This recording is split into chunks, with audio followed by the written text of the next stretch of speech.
UP triple SC में जो स्वास्थ्य कार्यकर्ता के लगभग 9200 पदों का नोटिफिकेशन आया है, आज की इस वीडियो में हम उसी पर बात करेंगे। यहाँ पे हम आपको बताएंगे कि इसकी योग्यता क्या होगी, इसमें परीक्षा कब तक हो सकती है और इसका जो कट ऑफ क्या है, पीईटी के बेस वाले एग्जाम में कितना मांगा जाएगा। इसी तरह की अपडेट के लिए आप इस ऐप को डाउनलोड कर सकते हैं, जिसका डायरेक्ट लिंक वीडियो के डिस्क्रिप्शन में और पहले कमेंट बॉक्स में मिल जाएगा। इस वीडियो को लाइक करने के साथ चैनल को जरूर सब्सक्राइब करें, उसके बाद बेल आइकन दबाएं, उसमें ऑल सेलेक्ट करें इसी तरह की बेहतरीन वीडियो सबसे पहले पाने के लिए। अगर आप यूपी ट्रिपल एससी के वेबसाइट पे आते हैं तो यहाँ पे आप नोटिस बोर्ड पे गौर करेंगे तो इसके लिए जो नोटिस है ऑलरेडी जारी की जा चुकी है।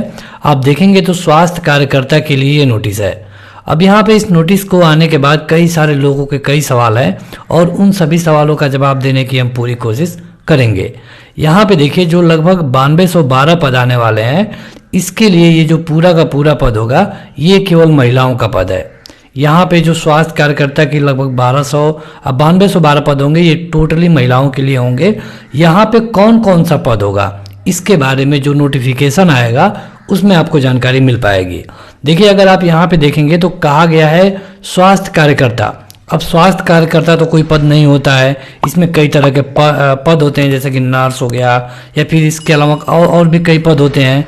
तो जब इसका नोटिफिकेशन आएगा तो वहाँ पे क्लियर कट आपको देखने को मिलेगा किस पद का कितना नोटिफिकेशन मिला है।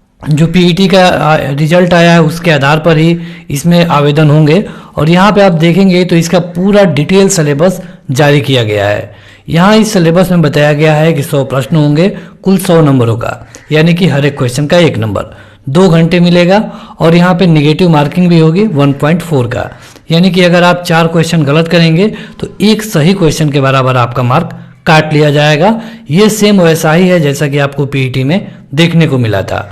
अब पीईटी में क्या था कि विषय अलग अलग थे, लेकिन यहाँ पे कोई भी नॉन टेक का सब्जेक्ट नहीं रखा गया है। सारे जो सब्जेक्ट हैं, सारा जो पाठ्यक्रम अगर आप देखेंगे तो ये आपके एएनएम के सिलेबस से मिलता जुलता रखा गया है, जिसको आप यहाँ पे देख सकते हैं। स्वास्थ्य के तत्व, भारतीय स्वास्थ्य समस्याओं का ब्राह्य योजनाएं, इसके अलावा FAO, इसके अलावा स्वास्थ्य कार्यकर्ता के कार्य एवं दायित्व। अगर आप मार्केट में जाएंगे तो आपको कोई भी ऐसी बुक नहीं दिखेगी जिसमें इस तरह के ये पूरे सिलेबस कंप्लीट हो। हालांकि जो पुराने एएनएम की भर्ती होती थी उसमें आपके इसमें से कई सारे पॉइंट क्लियर होते हुए दिखाई देंगे, लेकिन जब आयोग ने इसका सिलेबस जारी कर दिया है तो आपको लगभग 1 हफ्ते के अंदर अंदर इसकी बुक मार्केट में मिलने लगेगी। तो आप अपने हिसाब से देख करके उनको ले सकते हैं।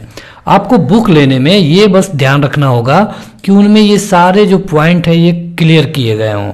अगर आप उसका जो विवरण वाला सेक्शन होता है वहाँ देखेंगे और आपके अगर ये सारे पॉइंट उसमें मिलते हैं तो आप उस बुक को ले सकते हैं। यहाँ पे कुछ लोगों के सवाल थे कि कौन सी बुक खरीदें, तो उसके लिए ये अपडेट था। ये बुक आप चाहें तो हिंदी या फिर इंग्लिश में ले सकते हैं, लेकिन यहाँ पे जो एग्ज़ाम होगा इसमें आपको दोनों भाषाएं देखने को मिलेगी। जैसा कि पीईटी के एग्ज़ाम में हुआ था, आपको क्वेश्चन हिंदी में भी मिलेगा और इंग्लिश में भी, और आपको वही OMR वाला सेक्शन मिलने वाला है। यहाँ पे कोई ऑनलाइन एग्ज़ाम नहीं होगा, आपको सेम जैसे आपने पीईटी दिया है उसी तरह एग्ज़ाम कराया जाएगा। तो यहाँ पे आयोग ने सिलेबस तो जारी कर दिया था, लेकिन ये नहीं बताया था कि यहाँ पे इसके लिए योग्यता क्या रखी जाएगी। अगर हम योग्यता की बात करें तो उसके लिए आपको अमर उजाला की ये वाली पेपर कटिंग देखनी होगी। यहाँ पे हेडिंग है कि एएनएम के 9212 पदों पर होगी भर्ती और पीईटी में शामिल अर्हताधारी महिलाएं कर सकेंगी आवेदन। भर्ती विज्ञापन जल्द, तैयारी में जुटा अधीनस्थ सेवा आयोग। यहाँ पे हो सकता है कि आपको ये पेपर कटिंग क्लियर ना दिखाई दे रही हो, लेकिन हम यहाँ पे जो भी लिखा गया है वो हम आपको बता रहे हैं।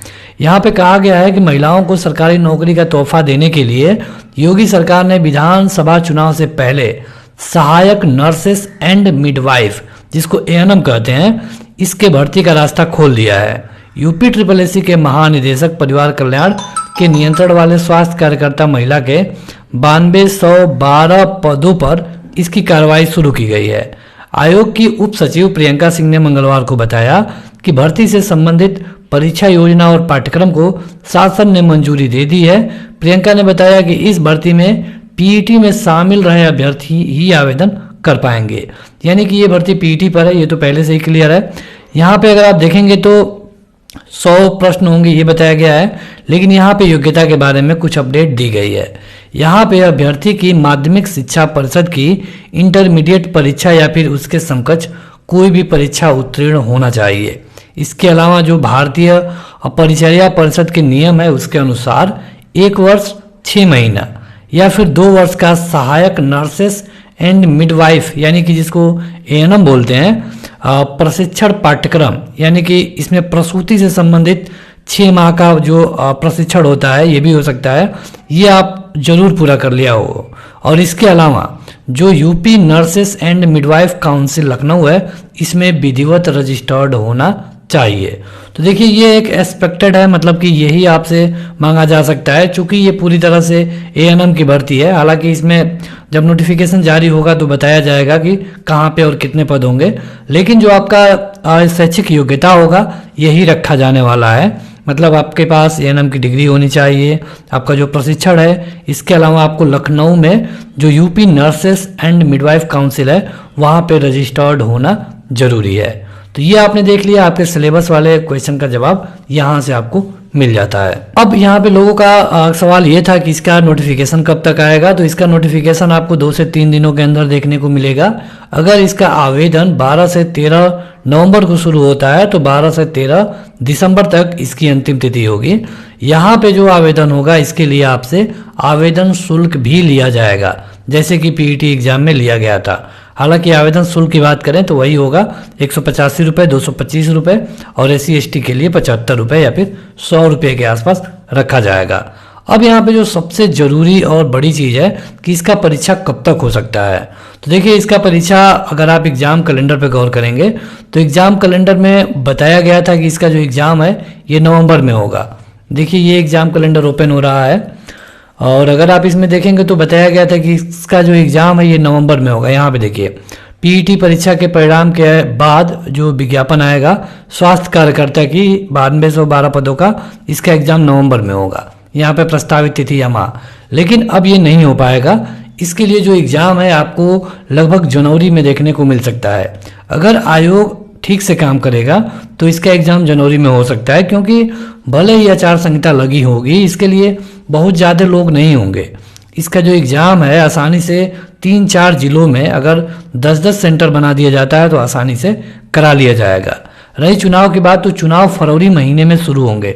हालांकि आचार संहिता तो दिसंबर में ही लग जाएगी, लेकिन चुनाव फरवरी में शुरू होंगे तो उससे पहले जनवरी में पूरे चांसेस होंगे कि इस भर्ती का एग्ज़ाम होता हुआ आपको दिखाई दे। अब यहाँ पे जो सबसे बड़ा सवाल ये है कि आखिर इसकी कटऑफ कितनी जाएगी। तो देखिए यहाँ पे जो स्पेशल डिग्री मांगी गई है एएनएम की, तो ये बहुत दिक्कत होगा। यहाँ से दिक्कत ये होगा कि कई सारे लोग ऐसे हैं, मतलब महिलाओं की बात कर रहे हैं, कि उन्होंने एएनएम का उनके पास सर्टिफिकेट नहीं है।